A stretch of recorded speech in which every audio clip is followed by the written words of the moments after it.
drivers around. Green flag, let's go. Come on boys, it's time to put on a show. Caution's out, oh no, to the back of the pack is where we go. Slide jobs, slide ways is how we like to spend most of our days. Bump draft, bumper hook, we knew going in that's the risk we took. Pedal to the metal, we've got the throttle down. RTG rolling into your town.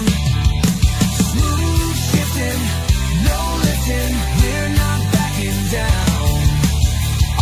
RTG, the best drivers around. No drama, race tough, keep it clean to the end might be enough. White flag, checker flies, out here with our friends living our best lives. Pedal to the metal, we've got the throttle down. RTG rolling into your town. Smooth shifting, no lifting, we're not backing down. RTG, the best drivers around.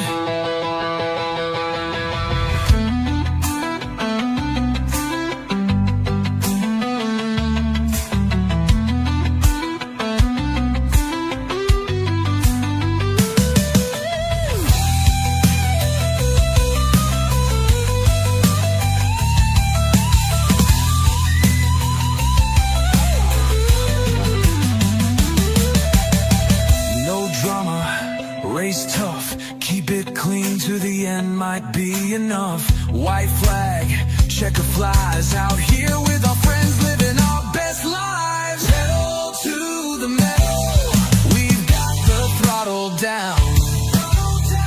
RTG rolling into your town. Smooth shifting, no lifting, we're not backing down. RTG, the best drivers around.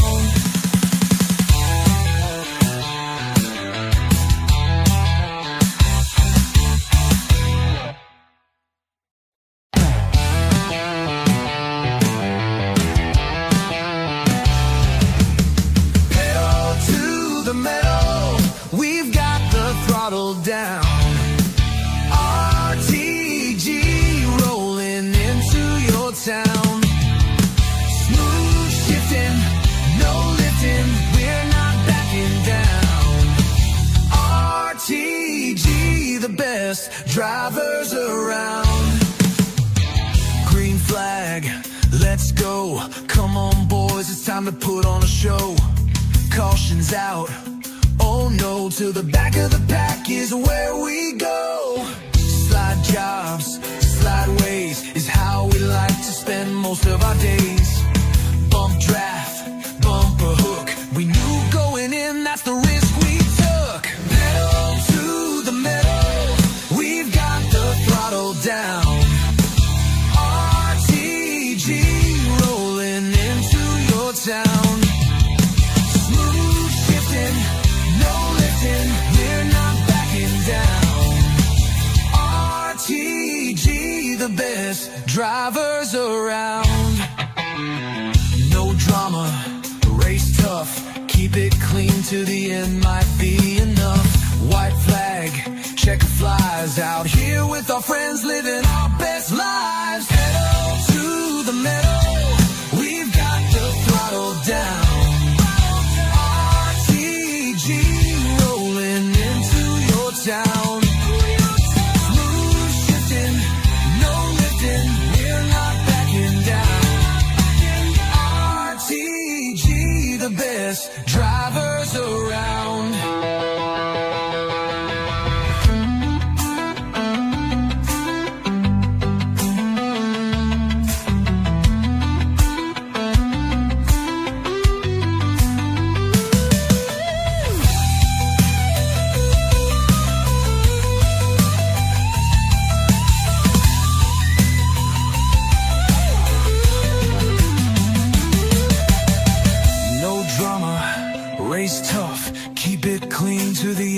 might be enough. White flag, checker flies, out here with our friends living our best lives. Pedal to the metal, we've got the throttle down.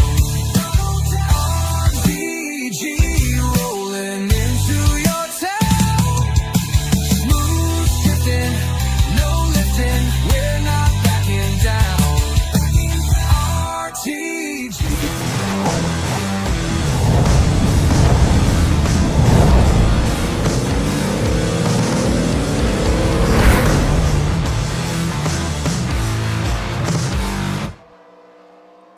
Good evening, ladies and gentlemen. Welcome to the Flatout Racing Network's continued coverage of Season 66 of the Rolling Thunder Gaming Aero88 series. Tonight, it is the penultimate race of the season. It will set the table for the finale next week, and we're getting ready for a little Wednesday night short track racing. It's Southern National Motorsports Park. I almost got the words in the incorrect order here tonight. 0.4 of a mile, 150 laps, and it's 6 points separation amongst the top two in the stands. I'm Seth Cole alongside of Jack Mitchell. And Jack, we've had some interesting tracks down the home stretch. A road course, a super speedway a couple of weeks ago, but of all places to be the precursor to championship weekend, a short track here tonight in North Carolina. Undoubtedly going to fire up some tempers, I would say, amongst some of the drivers if things get a little bit too dicey here on the racetrack. And it's a banked short track, Southern National Motorsports Park. When we first looked at it from the air, we likened it to Martinsville. It's a little bit smaller than that, but I still think that it should be quite an interesting battle to see how things should shake out here. It's almost kind of like if Martinsville and North Wilkesboro had a baby. That's what you've got here, a little extra banking for drivers to lean into. Biggest talking point coming into tonight is tires, tires, tires. These drivers this evening are on 4X wear. We've talked about 2X before at Super Speedways. We've seen 3X during the course of a couple of races this season, but we've never seen 4X, let alone at a short track. We talked just before we came on the air. I was speaking with the league administrator of this series, Jeff Supta. He said he went out here, he tested all sorts of combinations, and you can blow a tire in less than 40 laps at this racetrack. It is going to be all about preserving those good years for the long run. It absolutely is, and I think that should make for an even more interesting pit strategy as well, because you got to time it exactly right. You want to make sure that while you push your tires, you don't want to push them that far, because if you end up blowing a tire earlier than you were planning to make a pit stop, that could throw your whole race upside down, especially if we have a late series of pit stops in this one. 16 drivers going to take the green flag here tonight. The ongoing battle for the championship, as mentioned, 6 point separation. Jeff Supta over Grant Wesley. Supta starts from the pole here tonight. Grant starts around mid-pack, the 9th position. How much of an advantage, disadvantage does that give these two competitors? I feel like it helps Jeff a lot, because it feels like we're seeing in a lot of these races, Jeff and Grant have slowly but surely, depending on the race, worked their way up to the front of the field. And, you know, they've had to race around some other drivers, names like Jeremy Jeffries, Denny Carroll, Randy Waugh every now and then as well. So I feel like it would be a huge help for Jeff if he can get off to a hot start in this one and make up even more ground than the ground that he already has on Grant Wesley here tonight. You mentioned about Jeremy Jeffries. Of course, last week these drivers were off for the Thanksgiving week, but Jeremy comes into tonight as the defending winner from the previous race when we were at the Texas World Speedway. Walt Disney World Speedway waits on the horizon, but 150 circuits to be run here tonight at SNMP. Lineup is as follows, with Jeff Supta on the pole. Dave Melson will line up to his outside. Terry Bombard and Josh Metallic will make up the second row. Last time house winner Jeremy Jeffries shares row 3 with Jim Glaude. Denny Carroll, Randy Waugh, you mentioned those drivers up there in the top 5 in points. They're going to be back in row 4 with Grant Wesley, Ron Hagelin completing the top 10. Doug Kulik and Richard Martin, they're back in row 6. Cy Jones, Andre Charest, row 7. And making up the 16-car field here tonight will be Bobby Farrell and Bob LaChance. You can see here with this somewhat panned out shot, not going to take them very long to turn laps here. 150 laps, it sounds like it's a lengthy one, but this race, dependent on circumstances, could fly by. As we got one car coming to pit road here. I think we may be getting a restart. Yeah, we are. I think Yeah. someone missed a gear or lost a gear or something. Saw Jeremy dive onto pit lane. Grant having some fun back there. Yeah, we're going to get him lined back up here for a restart. So that way everybody is up at 100% mechanically. Gives us an opportunity here to let you all know next week it is the season finale for these drivers. Walt Disney World Speedway is where they will be deciding the championship. That'll be next Wednesday night. Green flag around 9 p.m. Eastern Standard Time. And with Thanksgiving now in the rearview mirror, everything kind of gets back to normal in terms of broadcast. We'll be covering tomorrow night the final elimination race of Season 66 of the Talladega Challenge Series to determine who's going to move on to the Final Four, simulcasting with Blaine Donlin and Tarnation TV at 9 p.m. Eastern. And some interesting backstory going into that concerning Grant Wesley, so be sure to tune in for that broadcast tomorrow night. We had Randy Waugh in our YouTube chat before drivers even went to qualifying when we went live with the signature Let's Go Racing Corey. We'll have that number 21 rolling off on the outside of row number 4 tonight.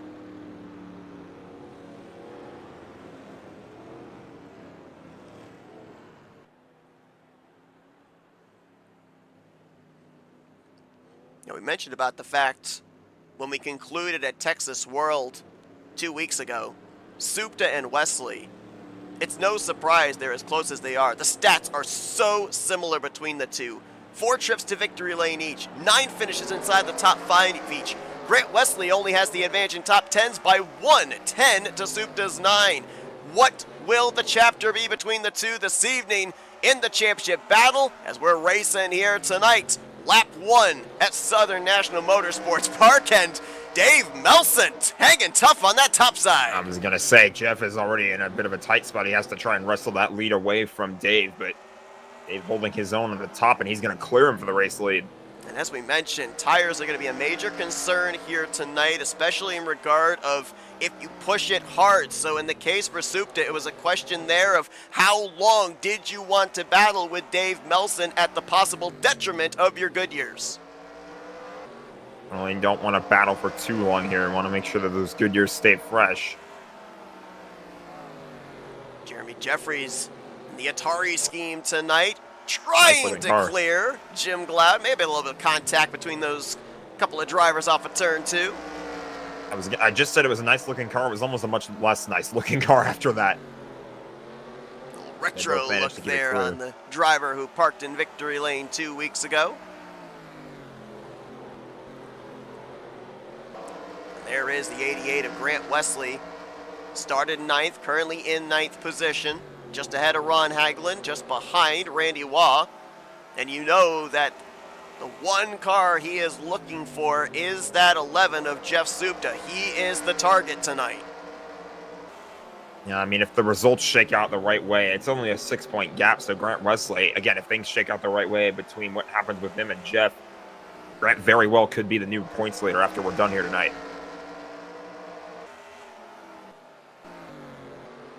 Signature thing about short tracks as well is the longer the run goes on, since there's very little straight line areas of the racetrack, mostly corner, the temperature really builds up specifically in that right front tire. You're going to see a lot of drivers have to half throttle or almost completely lift out of the throttle on corner exit as these cars are going to start to plow, and that bright blue wall off the corner starts to get pretty close pretty quick.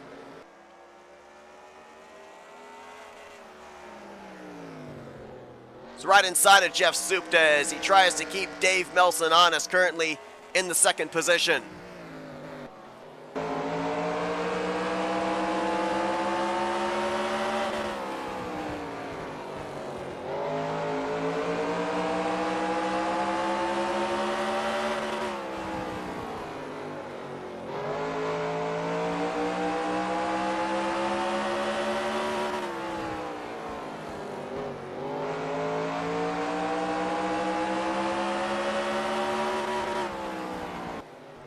little shorter of a racetrack than Spartan Speedway that we were at about a month ago, but kind of similar there, where we ended up seeing half the drivers running in third gear, half the drivers running in fourth gear. You could hear Jeff Supta with that onboard right on the chip as he was running third gear. It would top out a little bit as he would enter into the corner. Couldn't quite get it in the fourth gear, but I feel like that was partially because he's running right behind Dave, so he doesn't want to accelerate too much and maybe plow into him going into one of the corners or onto one of the straightaways. This racetrack well under half a mile in length, 4/10 of a mile to be exact, and with that being said, when we go into long green flag runs like we're currently under with 15 laps completed, we will start to see the leaders potentially catch drivers at the tail end of the field. That bright blue Petty 92 of Bobby Farrell is about a corner ahead of this ongoing battle for the race lead. It'll be interesting to see if that allows Jeff Supta the opportunity to close up the gap even more, maybe even make a move for the top position, as saw him get the wall there that last time by out of turn 2.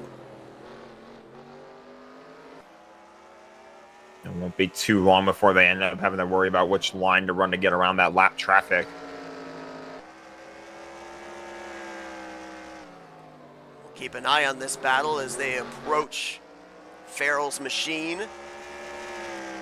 See if they can make their way safely by. We've got them nose to tail back around the 6th position. Jim Glaude trying to hold off Denny Carroll. Nelson will make the pass on Farrell. Supta will look to do the same here down into 1. I'm sorry, that's actually into 3.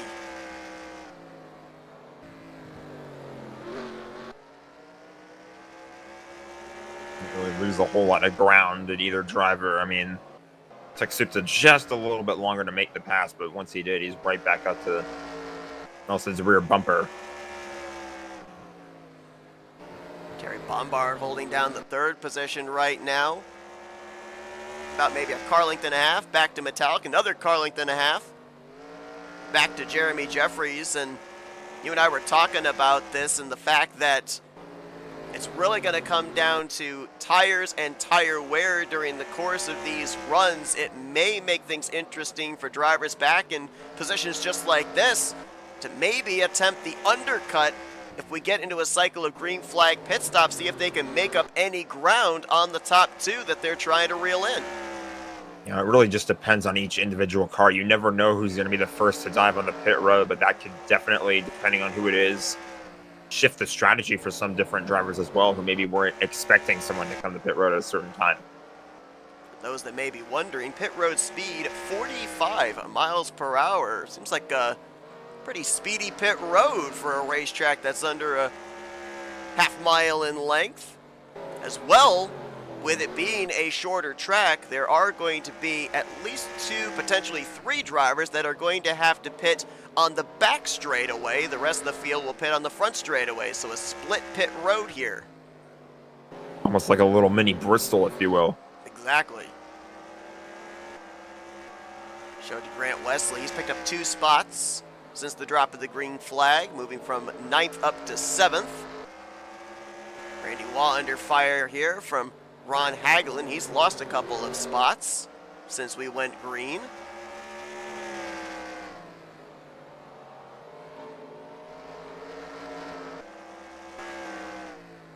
Just see Grant Wesley now making his way by Bobby Farrell. Leaders have caught up to Cy Jones, and as we cut back here, we nearly had the 11 into the back bumper of the 38. Well, again, tried to look to the inside. I mean, if these 2 get stuck behind this lap car for long enough,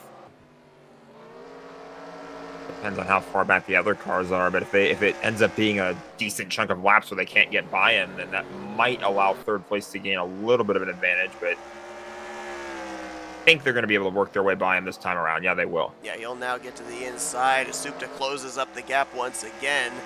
Not sure if he'll do it now that he's clear of the lap car, but I was noticing those last couple of laps before he made the dive on Cy, Dave Melson was doing what we call diamonding the corner, entering in a little bit high, letting the car migrate down to the inside through the center of the corner to be able to get that straight line drive off which allows him to be able to maintain the gap between himself and Jeff Supta. Supta was trying to counter that as he was driving it deep into the entry of the corner, but then couldn't get back to the throttle on exit.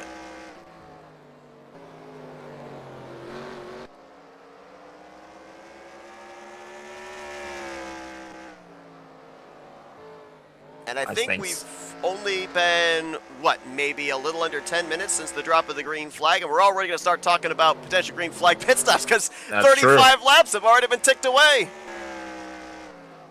was about to say, as things currently stand right now, it would be kind of an upset for Dave Melson to get the victory, but depending on exactly where the 88 of Grant Wesley is, I feel like Jeff is more than fine finishing second. Of course, the pit stop cycle is probably going to jumble everything up as it tends to do. Dave Melson, he's been in the conversation down the second half of this season for a couple of checkered flags.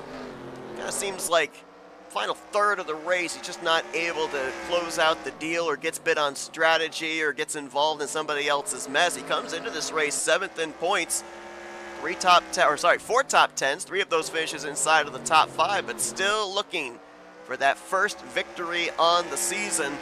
Trying to hold off one of the best on the season, and Jeff Supta is now going to be another car to deal with. That's Doug Hulick in the 23.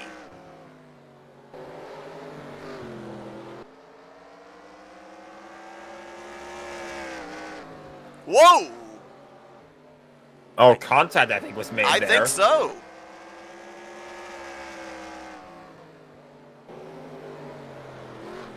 Close call there for the race leader.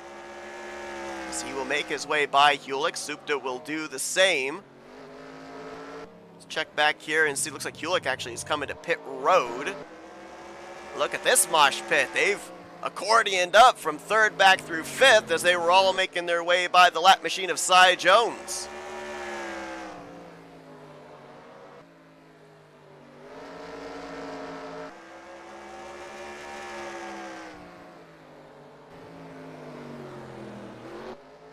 Most short tracks, you come to pit road under green flag conditions, and you're going to lose at least 2 laps. I wouldn't be surprised if you lose 3 laps here, and Terry Bombard from 3rd position going to be the first one of the race leaders to make the dive onto pit lane. It'll be interesting to see how this all cycles out. It's a gamble though, right? You come to pit road this early, you know you're going to lose at least 2 laps. If a caution comes out, you're trapped.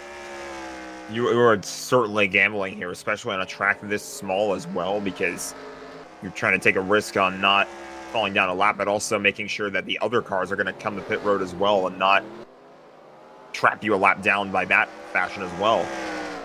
Terry Bombard coming back out on the racetrack. Looks like Dave Melson, yep, he's coming to pit lane from the race lead.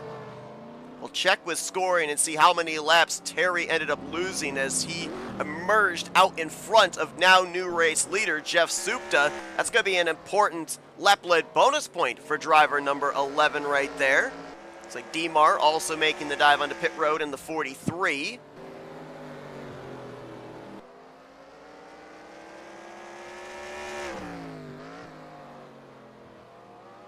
Supta's in this time. If scoring is to be believed, Terry only lost 1 lap. Not sure if that's correct. Looks like Jeremy Jeffries also was on pit road, as well as Bobby Farrell, Denny Carroll, Andre Charest. Just saw Supta on the pit lane. There is Charest in the 75. Hagelin, Metallic all in. Not sure who the leader is right now. Be Jim Glaude in the 72. Whoa! Oh! He's trying to get to pit road. Bob LaChance coming out. That might be something to keep an eye on here with the split pit road.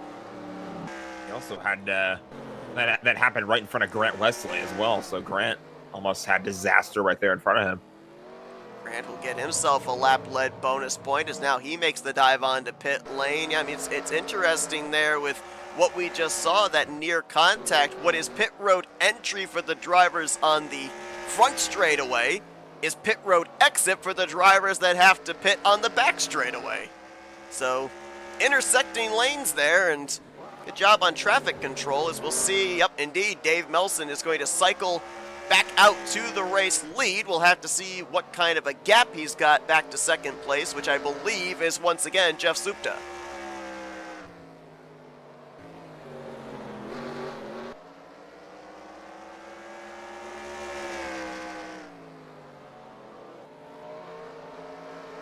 Looks like everybody completed their pit stops. Looks like everybody got it down to 45 miles per hour. No speeding tickets handed out on this first cycle. Everyone's still running. Currently 12 drivers on the lead lap. The last of those right now out the windshield of race leader Dave Melson, the 21 of Randy Waugh. Randy Waugh, who's desperately trying to fight to stay on the lead lap. I mean, he's not letting Dave by that easily. I'm not necessarily sure. You would think that Dave would want to get by him, but Jeff is going to navigate around some lap traffic as well. And I was actually incorrect. I said everybody had made their pit stops. They now have. Bobby Farrell managed to go further than 50 laps. About 53 laps he went on his set of tires. He's now come down to the attention of his crew, so that will officially complete the cycle of pit stops here. And I can't get over, and we've got the data that we are now 16 minutes into this race. I think we went green at around 1:30 seconds into this race, so we'll be generous and say about 14 and a half minutes so far have elapsed, and we are more than a third of the way through this event already, fast approaching the halfway point. You got to think fast in this instance. You know, with how quickly this is going by, we're coming up on the halfway point already. Haven't been green for that long, and already coming by that quickly. So decisions are going to have to be made a lot quicker than I think most drivers are used to. Jeff Supta cycles into second. Jeremy Jeffries now into the third position. He had a lot of friends, a lot of traffic before he came to pit lane. Terry Bombard, Josh Metallic were around him. Terry is now in the fourth position, about, looks like 5 to 6 car lengths behind Jeffries. And about another 7 car lengths back is Metallic holding down the final spot inside of the top 5. For those wondering about Grant Wesley, he is by his lonesome currently on the racetrack, but currently in the 6th position. So +3 since the start of this race. That's the good news. The bad news is the guy he's trying to chase down is 4 positions up ahead of him. And according to scoring, if we equate that to time, we're talking nearly 9 seconds, the distance between the 11 and the 88.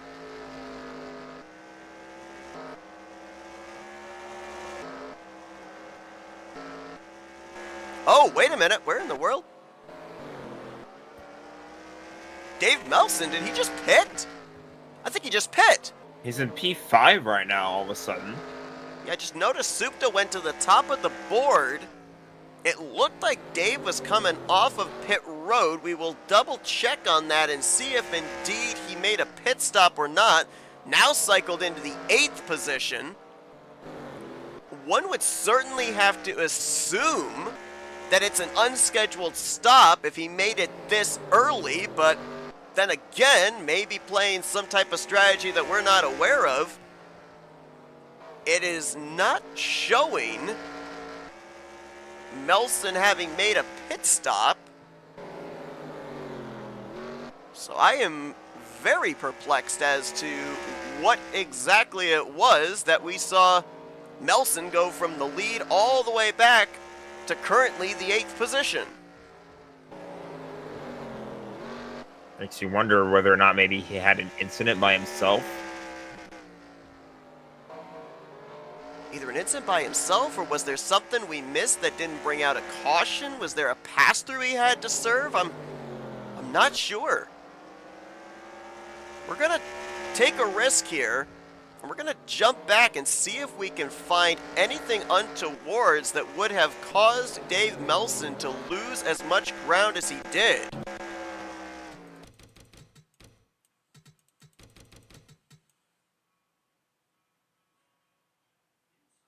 Oh my! Oh, wow. This is back, I believe, lap 62, folks. Was trying to get around Randy Waugh. Car gets light on him, spins it around, and nearly impaled himself passenger side first on that pit wall. I mean, drivers, they were jokingly messing around with that wall pre-race, but you never want to actually have that happen to you live in the middle of the actual race, because if that does happen, that's his entire race done for. So good job to save it and keep it out of that wall, but that very nearly could have been catastrophic this day. Tough break in terms of track position lost, had led 56 of the opening laps and now finds himself back in the 7th position. He just picked up a spot when we cut back. But it turns the lead over here to Jeff Supta, who was the hunter for the first third of this race. Now he becomes the hunted as he looks to build a gap between himself and new second-place driver Jeremy Jeffries. About 2 seconds the separation between those two machines, and Supta's having to worry about the 21 of Randy Waugh out the windshield. He still can't get Randy Waugh out of his front windshield. I mean, Randy Waugh is being as... You know, it's kind of, I don't want to necessarily say that he's like Ryan Newman, but he's reminding me of Ryan Newman right now because he's being difficult to pass. Even though he's about to go a lap down, he's doing everything he can to try and stay, really within this points battle. Although I would say the points for the championship, it's really down to Jeff Supta and Grant Wesley. But if you're Randy, you can still try and salvage about as good of a points finish as you can to the season, and this is not going to help Jeff at all. We've kind of got like the battle within the battle, right? We talk about the Grant Wesley Jeff Supta battle for the championship, but you could throw a blanket over Jeremy Jeffries, Denny Carroll, and Randy Waugh to maybe get that final podium spot in the championship standings. I believe those three are separated by only 12 points. So for Randy, he is fighting to stay on the lead lap here against Jeff Supta, so that way if a caution comes out, he's able to come down pit road, and if he gains spots on pit lane, he can keep them. If he gets a free pass, you start tail end of the field regardless. Oh, contact! Oh! Ron Hagelin, after contact from Randy Waugh, right in front of the leaders, and that's going to bring out the first caution of the night just past the halfway point.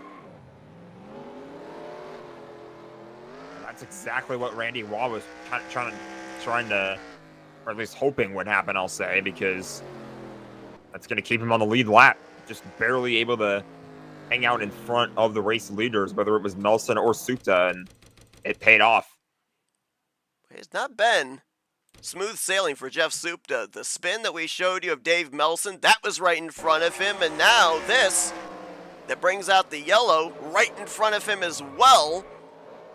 As Randy Waugh looked to the inside of Ron Hagelin. I believe that was for position for the 10th spot. Drivers battling for positions on track all at the same time, trying to stay ahead of the race leader.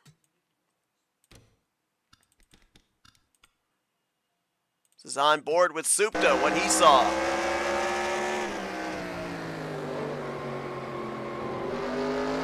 Two words, not clear. Tried to go down low. Didn't have the real estate that he thought he did. Kind of looked like Ron Hagelin may have come down, run him out of room a little, and you saw with that onboard, looked like the back end of the 21 got a little loose as well, and once that happened, just the nose drifted up the track, nothing he could do. Contact made. Fortunately, though, relatively light contact. Ron Hagelin should be able to continue. We're going to have to see. I think it all comes down to the timing of when the yellow flew. If the 11 had passed the 111 and the caution came out, Hagelin would probably stay a lap down. But if the caution came out before Supta got around the spun out Hagelin, Hagelin might get his lap back. Scoring currently showing him 1 lap down. And it looks like Richard Martin, Andre Charest are going to get the free passes here. Scoring still showing the 111 1 lap down. So he will remain off the lead lap with, it looks like, Doug Hewlick, Bobby Farrell, and Cy Jones. And there's only, about 4 or 5 cars right now between Jeff Supta and Grant Wesley. So Grant has hung around up here and has an opportunity, if he can work his way past these cars that are in front of him on this restart, he might be able to get to Jeff at the front of the field and maybe challenge him for the win, but it's still a long way to go. And Doesn't feel like it, though. It certainly can fly by, but there are still a decent amount of laps left in this race. And still at least one more trip to pit road for these drivers. Be interesting to see exactly when it is, because we saw some drivers come to pit road just south of 40 laps into the run. We saw Bobby Farrell go nearly 55 laps on his set of tires, so kind of a bit of an open window as to when that final pit stop could take place, and that's assuming that we don't see another caution between now and then. And some other drivers actually just took the wave around, so that's even less cars between Wesley and Supta. We're back green. This caution gave new life to Dave Melson as well, who restarted in the 5th position. Currently side by side with Grant Wesley. Oh. Contact! That's Bob LaChance around. He's going to get a late hit there from Doug Hewlick. Right back under yellow. It's the old adage, cautions breed cautions. Might be a case of that here. It's about the closest everybody was since the drop of the green flag to start this thing.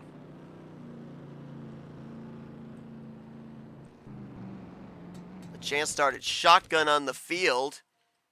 I believe he restarted in the 8th position. Correction, 7th position.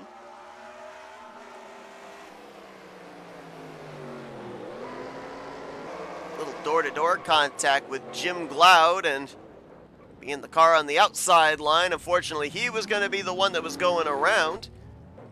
Richard Martin saw him nearly into that inside retaining wall as well. See exactly how that happened.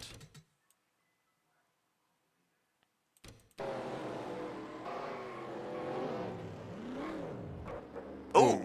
Nearly impaled again. Yeah, he actually did make contact with the wall there. Front end first.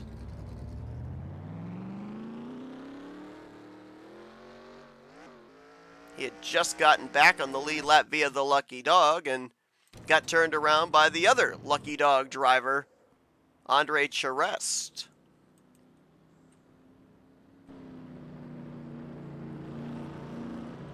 Scoring showing Ron Hagelin and Doug Hewlick, the Lucky Dog machines here under this yellow. So we will get 2 more drivers back on the lead lap, 14 in total of the 16 that are still running. Hasn't been a whole lot of difference in lap leaders tonight. Dave Melson still with the most laps led so far at 56. Jeff Supta currently at 30 laps led, and then 1 lap led each by Grant Wesley and Jim Glaude. That was during the cycle of green flag pit stops, but I failed to mention that when we saw Grant stay out and lead that lap, that negated the bonus point that Supta would have gotten for a lap led. Now for Jeff, he's trying to see if he can eclipse the 56 laps led by Dave Melson, so that way he can get the bonus point advantage again on the 88.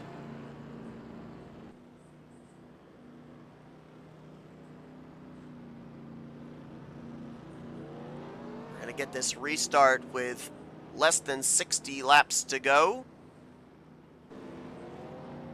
And to remind everybody, this is the precursor to Championship Week next Wednesday night, Walt Disney World Speedway.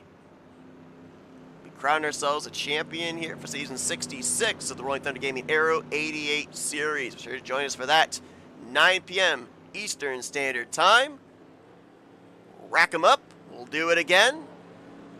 Second restart of the night. Supta, Bombard, Metallic, Wesley, Carroll, the top 5.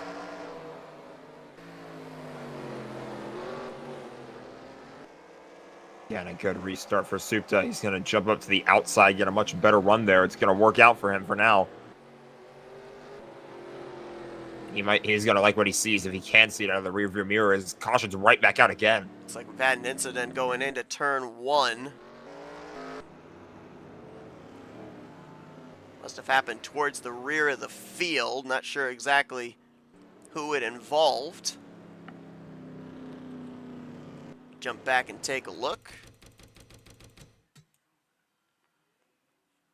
Looks like Bobby Farrell in the 92 may have gone around here. assistance from Ron Hagelin.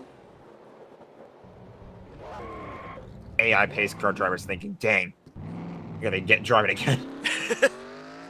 It was funny when we cut back to replay. It almost kind of looked like he was counter drifting on the banking of the corner there. It was kind of interesting. Little Tokyo drift, if you will.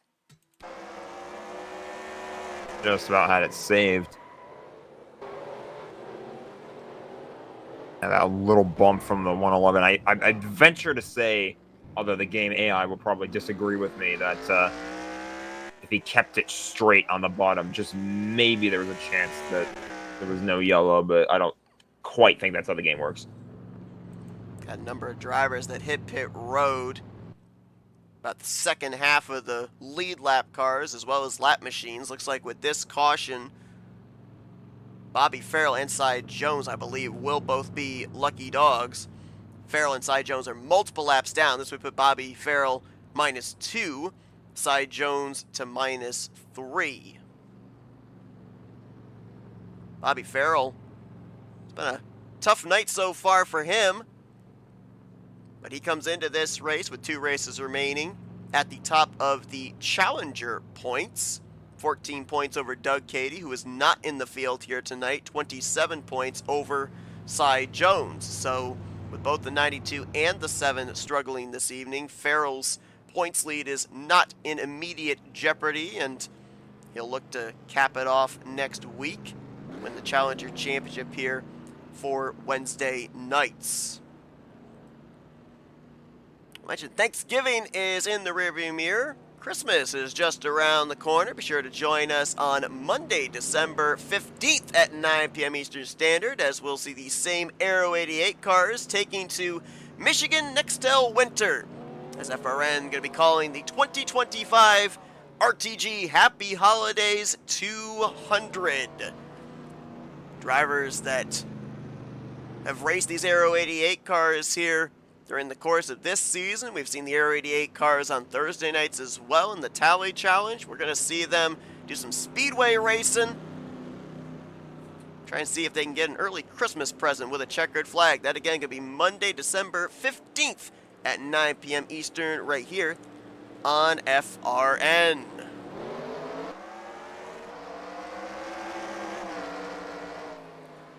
Green flag back in the air. Whoa, Supta riding Terry Bombard up the track there a little bit. Like the push there on the bottom. They don't make it work. Love this camera shot. This is exactly what a fan would see in the stands. And I don't think you quite need binoculars to tell what's going on there. No. You cannot convince me that a short track is not the best racing experience if you're a fan. Bigger tracks, yeah, maybe some really good racing, but it can be really difficult visibly to see what's going on. You got to rely on TV screens. You don't need a TV screen here. Absolutely not. I mean, I've been to all three races that took place at the LA Coliseum, so got to see the entire track with no assistance from anything. So I feel like people, if you've been to Bristol, you've been to Martinsville before, you get the same kind of experience. I feel like any time, really, as long as you can see the entire track and you don't need binoculars or screens or anything like that to see what's going on, you're in good shape. Yep. Been to multiple tracks. Bristol's the only track I went back to back-to-back years. I would not blame you. Before I went to the Coliseum and before I went to Las Vegas Motor Speedway, I've told people my first race I wanted it to be at Bristol so I could see the whole thing. There's never a dull moment. There is always something going on. And that's the case right now as well. A lot of intermittent battles through the field, including a battle closing up for fourth between Jim Gloud and Jeremy Jeffries. Nelson trying to put the pressure on Josh Metallic. And a little further back there, Grant Wesley. I don't know if something happened to him on that restart, but he's drifted back to where he started this race, P9.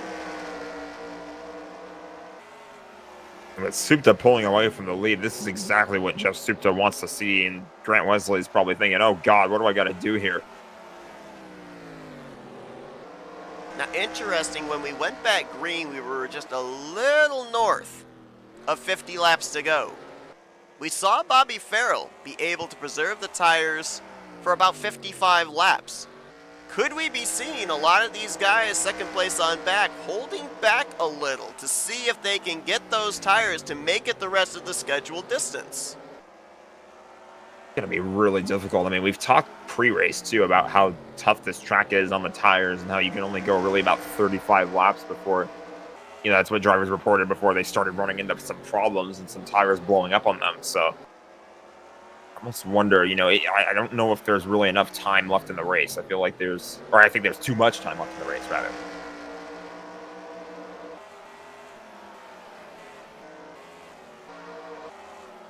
There is Grant. Big gap up ahead to Richard Martin. Bit of a gap behind him to the 51 of Bob LaChance. The drivers with some good comebacks here that were a lap down the early going of this race. Martin, who we actually saw spun out and nosed it a little bit into that attenuator wall separating pit road from the racetrack.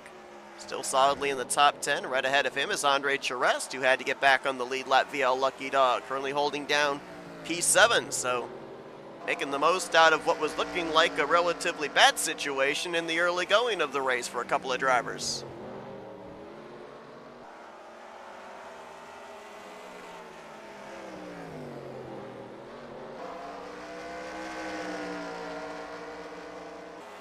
But one thing I could definitely tell with these drivers here, we saw Dave Melson go around when he was trying to get by Randy Waugh. You can definitely hear the squealing of that right rear tire. These cars are loose on entry as the nose gets pointed down to the inside through the center of the corner. So while we talk a lot about the emphasis of preserving that right front tire, right rear might be just as important. Caution's out. I believe Ron Hagelin just went around in front of the race leaders. That is definitely not something that Jeff Supta wanted to see happen there, because that's his huge lead over this thing gone. The good news is we might just be inside the territory where I think you can pit now for tires and make it the rest of the way. Danny Carroll right there as well. Might have been contact between himself and Hagelin, bringing out this, our fourth caution of the night. Let's take a look and see what happened here. I believe this was up in the exit of turn 4.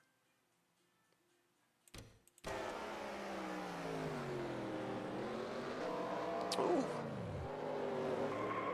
Oh boy. Up there in the entry to the corner from Randy Waugh. Got the 11 loose. He goes around, and then there was further contact with the 21 and the 41 that sent Denny Carroll around. We'll take a look at that one. That's the one thing, too, with drivers on maybe different vendettas in either planning to try and preserve their tires to the end or not. Different drivers having different approaches to the braking zones on the entry to the corner.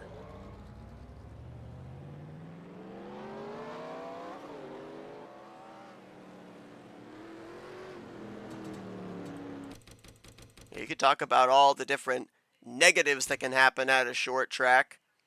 One of the positives is them not carrying nearly the kind of speed that they would carry at a speedway or a super speedway. The contact we've seen has been relatively light by racing standards. Nothing as of yet to have us think that driver is going to be out of the race or not be competitive anymore. Absolutely. I mean, if we were at a much bigger track, think maybe like the one that we were at a few weeks ago. What's it called? Texas World. Maybe Burlington too. I don't know. I don't exactly remember Burlington that well, but Burlington was a road course. That was the road course. That was the drift course. Yeah, that was where everybody was drifting. But basically, the point being, if it was at a much bigger racetrack, these would probably result in faster and more dangerous accidents that could undo somebody's race just like that. With everybody having to brake like crazy in those small corners, that has ended up saving some drivers' days. I think Grant Wesley is in the race lead because of this caution. And I'm a little curious about this because he was in 9th position. There's no way that his team did a lightning fast 4-tire pit stop. I think The 88 team may have gone with rights only, while most of the others leaders went with 4 tires. I was going to say, maybe he gambled and took 2. Up on the right side of the Gatorade machine, that Darrell Waltrip throwback. And yeah. Yeah, he took 2. Ooh. The gamble of the year, probably, from Grant Wesley. And you saw as he passed by Supta, Melson, and others, they had the left side of their race cars up, taking 4 tires. So we'll see as we go back green if this gamble will pay off for Grant Wesley. Wow! Ooh. Slip and slide through 1 and 2. I feel like he's going to have to deal with that quite a lot, but Jeff Supta has really liked that outside line on these restarts here, and he's probably, I don't want to say going to pull away just yet, because Grant Wesley's obviously going to try and give him as much of a fight as possible.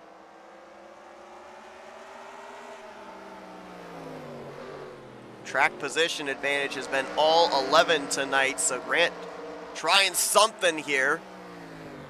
I mean, if anything right now, as he slots into 2nd place, as long as you can stay in the general same area as Jeff Supta, what you're doing in a sense is minimalizing the damage. You're making sure that Supta doesn't go into that finale next week with a double-digit advantage. You still keep it at single digits. Absolutely. Even if he can't get by him here, if you can at least hold on to 2nd for the rest of the race, you're in a much better spot than you would be if that race ended under green and you were stuck in about P9 for the rest of this thing. We were trading paint there for the 5th position a couple of laps ago. A little door banging was going on going into 3. Dave Melson and Jeremy Jeffries, they've settled that out with Melson taking the 5th spot. Give a shout out to Terry Bombard and Josh Metallic. They have been top 5 all night long. Terry holding down 3rd, Josh holding down 4th. I mean, if these top 2 get racy in the closing stages, and one of these 2 are in the right spot, there's no saying that they're out of the conversation for this win yet.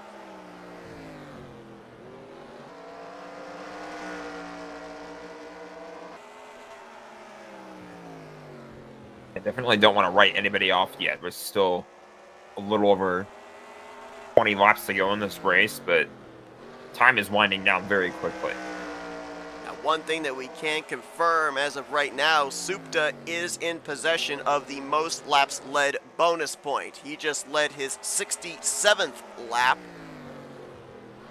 And unless Dave Melson gets back up here to the front, it looks like Jeff Supta is going to cement that bonus point towards his total here this evening.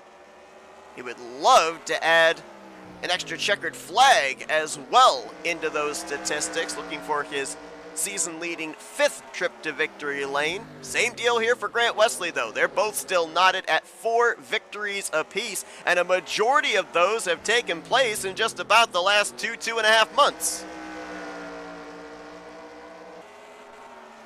Grant went on that winning streak, almost swept the entire month of October. Jeff Supta then went on a 3-race-in-a-row winning streak before that was snapped by Jeremy Jeffries last week. Or 2 weeks ago, I should say.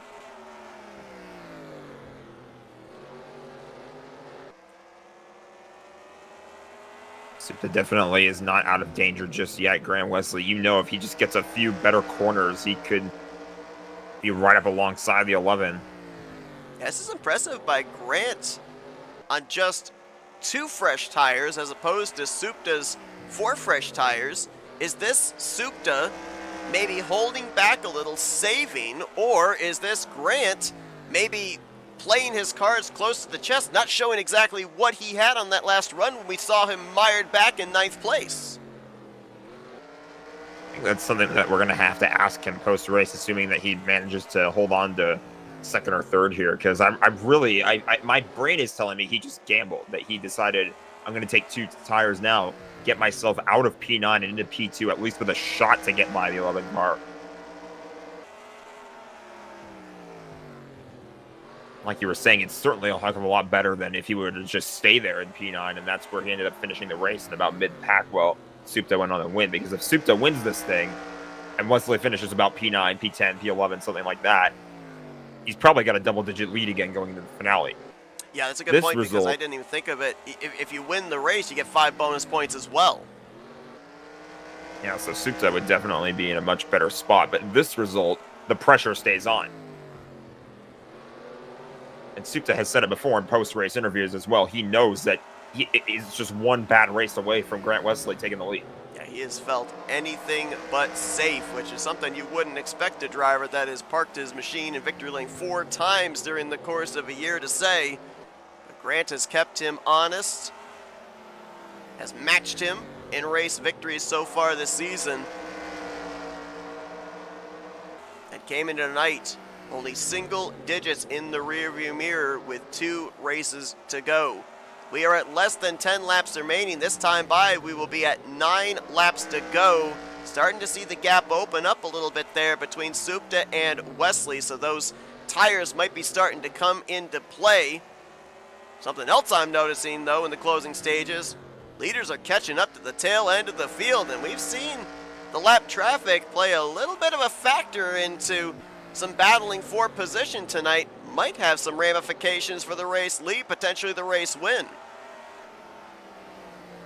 We'll have to keep an eye on that as well, especially if you're Grant Wesley. I mean, the cars behind him, I mean, they're gaining just a little bit. I think, like you said, those tires starting to show their age just a little, and at some point, Wesley might have to start thinking about playing defense instead of offense. I think he's already there.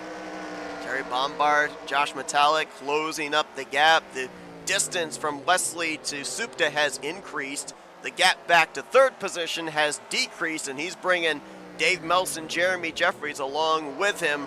So Grant gonna have to fight these final 5 laps to keep himself at least up in the podium. As Supta, all eyes out the windshield here. Sees Cy Jones and Bobby Farrell up ahead. Also keeping a weathered eye on that flag stand every time he comes around. Just got shown 4 laps to go here tonight at Southern National Motorsports Park. Yeah, I mean, it's a smart move by Grant Wesley. You know, you obviously want to try and push for the win if you can, but at the end of the day, you don't want to wreck up your race car trying to go for the win if you're not even sure that you're going to clear him for the race lead. At the end of the day, don't lose P2. Unscheduled stop late, it looked like there for Ron Hagelin, who's going to come out right in front Oh of boy. the top 5. They're going to split around. Caution's out. Caution is out. That will end the race as Supta hit the line for 2 laps to go. This race will end under caution, and Jeff Supta, in a matter of less than a mile, is going to pick up his 5th win on the season. Not sure exactly who it was that brought out the yellow. I noticed the 23 of Doug Hulick was slow up ahead of Supta. Not sure if maybe the 111 may have halfway gone around as drivers in the top 5 were trying to make their way by him. But whatever the case, caution waves and race will end under pacing here tonight. We will go back and take a look at a replay of the race ending yellow, but that time by, the white flag was displayed for Jeff Supta. Last couple of corners, and he will look to go to victory lane for the 5th time this season. He will open up the gap by a bit going into the finale next week over Grant Wesley, who will finish in 2nd. Josh Metallic is going to bring it home in 3rd to complete the podium. And it looks like Terry Bombard, Dave Melson are going to be the top 5.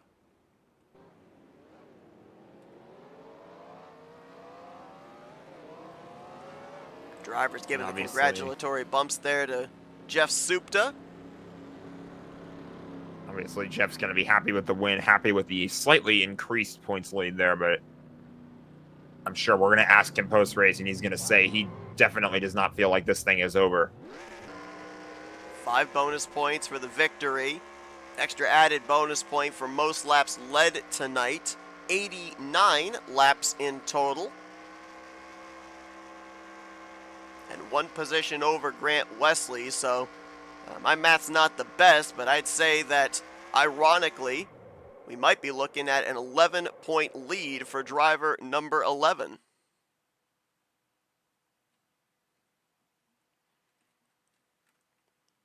See if we can go back real quickly, see what brought out the caution to end the race. I did notice the 41 of Denny Carroll come to pit road prior to the checkered flag waving, so he might have been in the vicinity of it as well.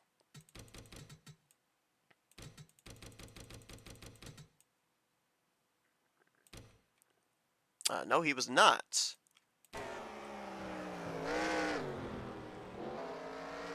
Doug Hewlett, Bob LaChance.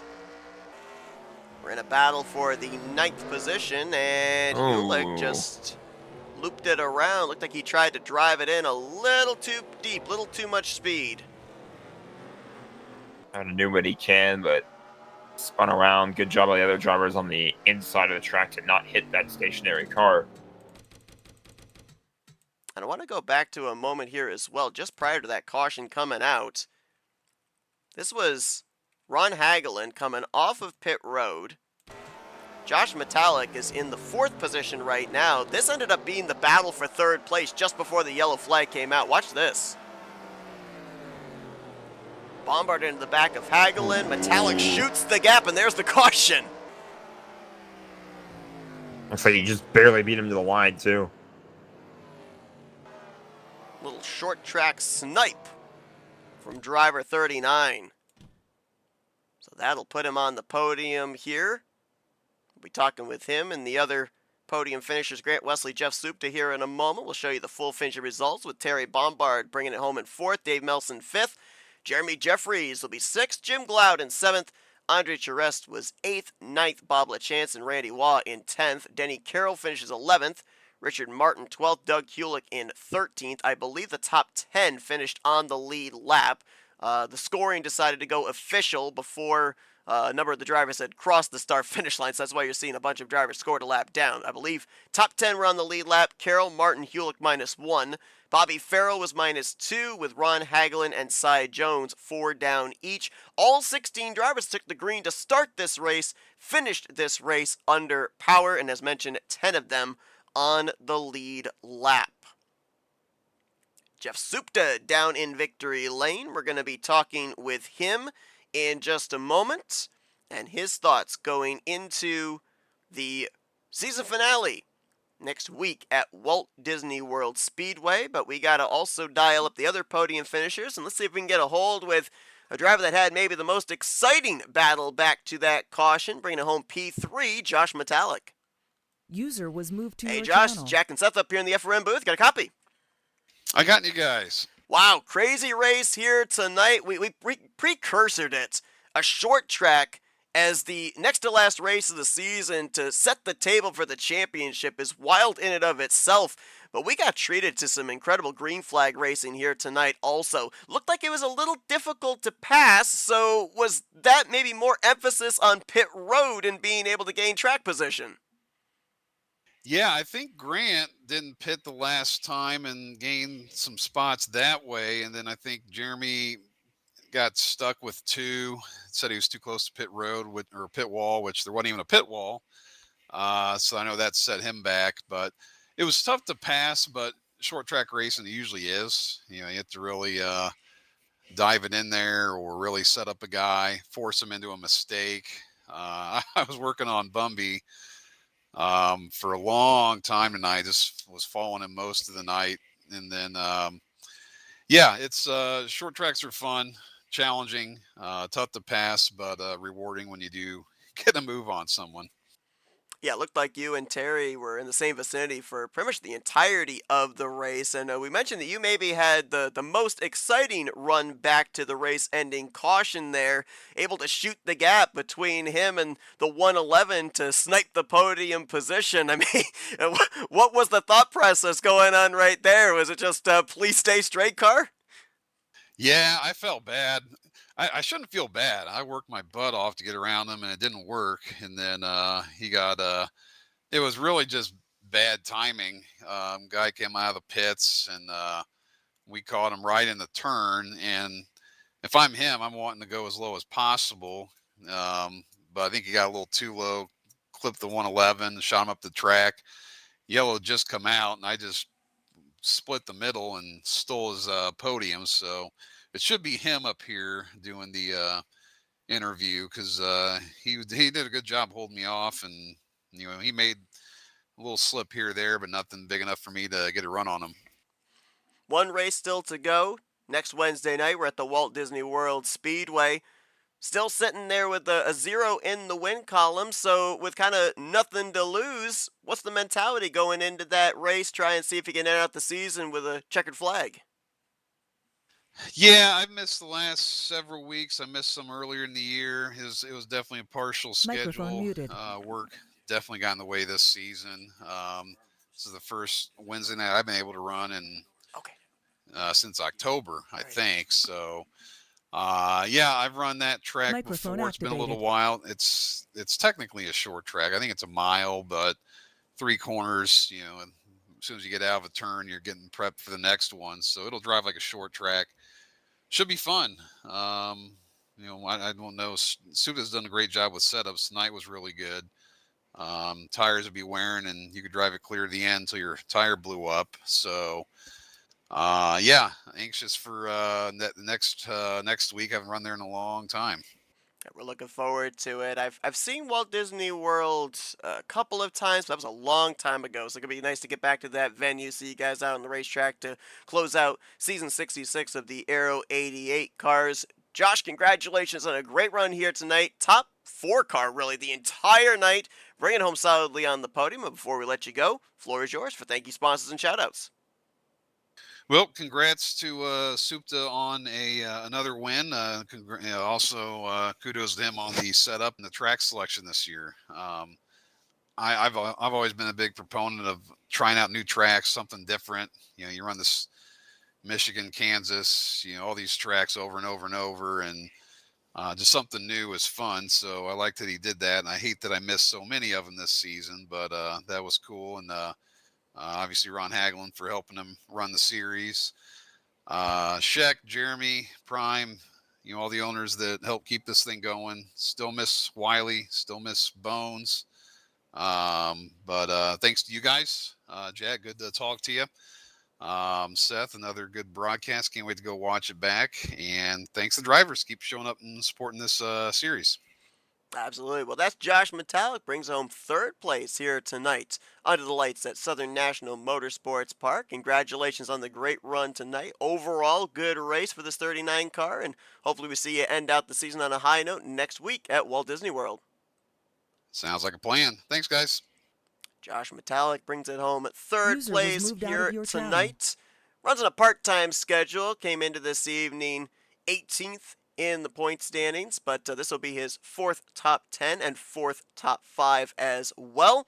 Let's see if we can dial up one of the 2 drivers that are in the battle for the championship. Brings it home in the 2nd position. Style up Grant Wesley. User was moved to Hey, your Grant, the channel. guys up here in the FRN booth. You got a copy? Yeah, I got you. All right, so we're going to talk about a couple portions of the race, but I want to go all the way back to the very beginning of this race before you guys even took the green flag. Saw you roll off the grid in the 9th position. Was it just a case of maybe not hitting the setup just right in qualifying? Was there something that happened during your qualifying lap that had you starting so far back? I was just off tonight. You know, I didn't get enough practice in here. I improved quite a bit throughout practice. Just working, you know, in these fixed setup racing, you can adjust your steering ratio and your linearity and different things to kind of make the car do what you need. Adjust your steering assist and whatnot. And I was getting real close at the end of practice. I felt pretty good with it, but I still knew that there was a few guys better than I was. So yeah, I wasn't able to lay down a very good qualifying lap. You know, I knew I started mid pack. I didn't know how the race was going to play out. I can't really recall ever running here. So I just most importantly wanted to stay out of trouble. I knew that tire wear was a huge deal tonight, so I was going to, you know, take care of my tires. I mean, I knew I couldn't rip the fastest lap, so you know, you always got that crutch to lean on. And so yeah, we stayed on that for the majority of the race. Yeah, we were told as well before we came on the air that tires were going to be the main vocal point tonight, and it certainly seemed that they were on that final pit stop as well. Most of the leaders going with 4. You took the gamble, went with 2. for a while you were able to keep Jeff honest, but then Jack kind of pointed out it looked like your focus switched from the offensive to the defensive to make sure that the 4 fresh tires behind you stayed in the rearview mirror. Yeah, so yeah, they're at the end of the race. Leading up to that final caution on that run, it was like 55 to go, I think, when we took that green. I thought that maybe I might be able to stretch that on fuel and take care of my tires. So I was really driving easy on that run for those, I don't know, 20 laps, I guess it was. And then when the caution did come out, I looked at my F4. I felt like I had decent life on the lefts. The right front was really the problem child tonight. So it's a hard track to pass on. Didn't know if we would have breeding cautions at the end. So yeah, I just went with the rights. And yeah, it got me all the way to the front. And I felt like my tires were good enough. There wasn't a lot of fall off on them. I mean, there was some fall off, and they would definitely wear. But yeah, the lap times didn't fall off as much. So I felt like I had something for Jeff there for a little while. And that's exactly what I was trying to do. Just keep him honest. Just, make him hit some good laps. And that's exactly what he did. And congratulations to him on the win. Well, it doesn't get you the victory, but it gets you the podium finish and keeps you within striking distance going into next week's season finale. You came into tonight 6 points back. Our live scoring is showing you minus 11 going into Walt Disney World Speedway. It's been so back and forth between yourself and Supta down this home stretch of the season. What is the pre-race strategy going into that race at Walt Disney World Speedway, and how much do you think that strategy is going to change during the course of that race in its entirety? To be honest, I don't know anything about that track either. So I guess probably foremost, I need to probably get some more practice and try to get a good qualifying spot, because I'm going to have to keep the pressure on him the entire race. And yeah, that 11-point buffer, I mean, he's gonna be able to relax a little bit, I think. But still, we'll keep him as honest as possible. We'll go for maximum points. We'll go for getting the win, and make him stay within the top 6 or 7. Well, I try to give you some advice on how they currently drive that track today, but you can't drive unless you drive a boat, because I believe that's currently a lake just outside of Walt Disney World now, unfortunately. But Grant, we wish you the best of luck in the upcoming season finale. Congratulations on a good run here tonight. That gamble paying off to put you solidly on the podium in 2nd place. And before we let you go, the floor is yours for thank you, sponsors, and shoutouts. Yeah, just thank the owners here. Sean Prime and Jeremy Jeffries and Jason Sheck. They kind of got the throne here, and great leadership there. Thanks to those guys for keeping this place running. All the admins, everything they do. Supta and Ron Hagelin here on Wednesdays. Thanks to those guys for putting together such an awesome schedule. I'm looking forward to next season already. FRN, thanks to you guys doing everything you do. I'd like to thank my teammates with XFM, my friends and family for watching, and my girlfriend Brittany. Well, that's Grant Wesley, 2nd place here tonight under the lights at Southern National Motorsports Park. He will look next week to make up 11 points and claim the championship here in season 66. Best of luck in that, Grant. We're looking forward to it. Congrats on the great run tonight. Yep, thanks. And yeah, once again, congratulations to Jeff on the win. And we are going to be talking with Jeff down in Victory Lane here User was moved out of in your just a channel. moment. See if we can dial him up with his 5th victory on the season. User was moved to your Hey, channel. Jeff, it's the guys up here in the FRM booth. Got a copy? I got you. I'll tell you what, if somebody looked at the stat chart tonight, looked at the finishing results, saw you finish P1, leading 89 laps, they think, probably had it relatively easy. That was not the case here tonight at this little itty-bitty short track. We ended up seeing incidents out your windshield. You had Grant Wesley on your back bumper for those closing stages. You had to have been sweating bullets, but now that the dust is settled, you've got an 11-point gap going into next week, your 5th checkered flag in the season. Is there maybe just a little sense of relief that crept in? Nope. Not one bit. If one of us has a bad race at Walt Disney World next week, the other one's got it. So yeah, it's going to be the last lap. You know, you and I talked before we came on the air here tonight. You gave me the notes of what to keep an eye on, and you stressed tires were going to be a major concern here tonight. We ended up seeing a round of green flag pit stops. We saw some strategy with the tires on the final pit stop of the night. What was the easy difficulty level in managing? Because it looked like everybody, for the most part, did a pretty good job of not only managing the tires, but maintaining track position while doing so. All I know is on the long runs, I popped my right front both times that I remember running the long runs. So as soon as I pitted when I blew a tire, and I'm pretty sure half the field did the same thing. Well, one thing as well that we observed here tonight was it looked like it was difficult to pass. We saw you putting the pressure in the early going on Melson. Obviously, eventually able to get around him when we saw him have that little loop off of turn 4. But was that one of the goals coming into tonight after starting on the pole position to at least lead the most laps, build up some bonus points to have a buffer between you and Grant going into next week? Leading one lap was my first priority, and I couldn't do it until Dave had trouble. My strategy for the race was to keep the 88 behind me, no matter what. And when he took 2 tires and came out in front of me, his car was still fast. It was hard to race him on the outside, and then he was hounding me for that first half of that 30-lap run. So, yeah, I pushed the car way too hard, but it ended up working out. You know, we've documented and we've remarked on the fact there's been some really interesting tracks. Actually, the drivers we just talked with, both Metallic and Wesley, said this has been such a fun schedule with the different type of racetracks that you normally don't see on a normal schedule here for Air 2003 online. We had the road course at Burlington Raceway, the Super Speedway race at Texas World a couple of weeks ago, the short track here tonight as a precursor for the championship finale. Walt Disney World Speedway, where the finale is going to be taking place, the champion gets crowned. Obviously, as you said, not a whole lot of confidence as of yet going into that racetrack, but in terms of the venue itself as a championship race, what did that kind of to you, what did this racetrack kind of to you show that made you think, this is a perfect place to have a title decided at? That's actually funny you asked.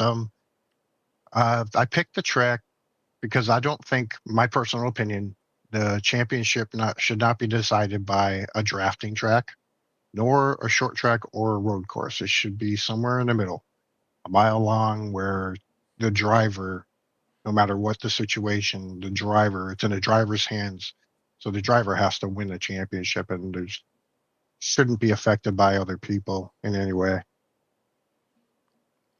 Well, certainly makes sense, and we are definitely looking forward to heading to that venue, not just for the fact that Walt Disney World is within a stone's throw, even though the prices are crazy, so I don't think we'd be able to get in through the gate anyway, but definitely looking forward to seeing that venue be the place where it all gets decided in a week's time. Congratulations on the victory here tonight. Best of luck in next week as you look to defend and bring home the big one, that championship trophy. We'll let you get back to your celebrating here at Southern National Motorsports Park in just a moment. Before we do, Jeff, floor is yours for Victory Lane. Thank you, sponsors and shoutouts.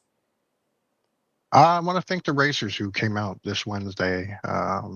Without them, we wouldn't be doing this. And kind of a news for next season. I'm not sure if you guys are broadcasting. Hopefully we do get some in, but instead of all these unknown tracks and wild tracks, we're going back to a regular track schedule, at least for the next season.